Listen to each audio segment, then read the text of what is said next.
ozbrojený alebo nie.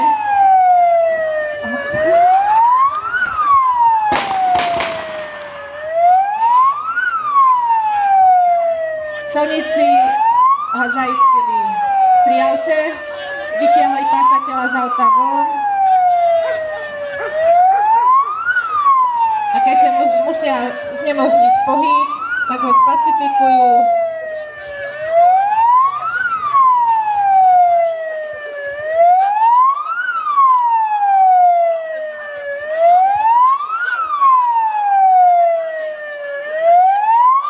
Kontrolujú, či nie je nebezpečný, či nie je ohrozený, či nemá nejakú zbraň, napríklad aj topánka.